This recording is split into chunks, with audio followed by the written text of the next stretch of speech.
Hey guys! Welcome back to my stats channel.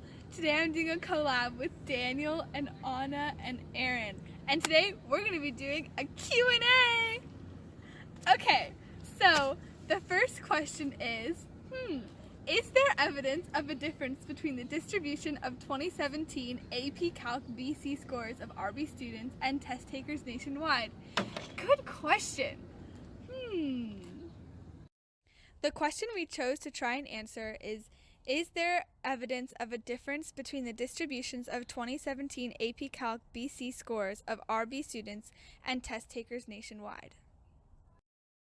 We collected our data from Mr. Farber's massive online database with both the national score distribution and the scores of his students.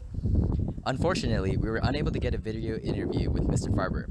However, due to the magic of editing, we've been able to create a 100% accurate picture of what occurred when we interviewed him. To answer this question, we plan to use a chi-squared goodness of fit test. Before we do that, we need to meet all conditions. Since we took a census of all 171 2017 AP Calc BC students at RB, our sample is representative. The counts of data are categorical, with the cell frequencies greater than 5. Since all conditions are met, we will use a chi-squared goodness of fit test. Our null hypothesis is RB and national scores have the same distribution, and our alternative is RB and national scores do not have the same distribution. Mr. Farber provided us with the results of the 2017 AP Calc BC test for his students, as well as percentages for the students across America. We used these percentages to calculate our expected values from our sample size of 171.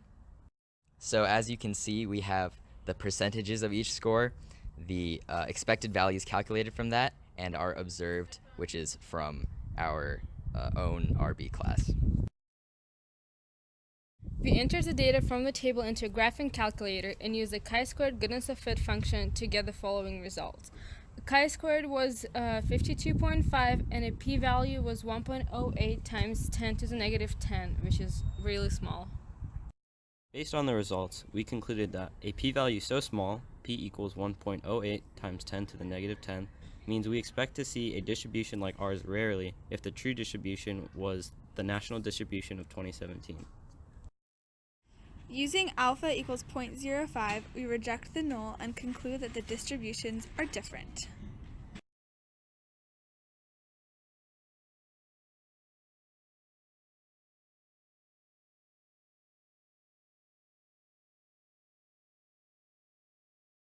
To get more specific results, we would get a larger sample so that we could use a one-sample t-test.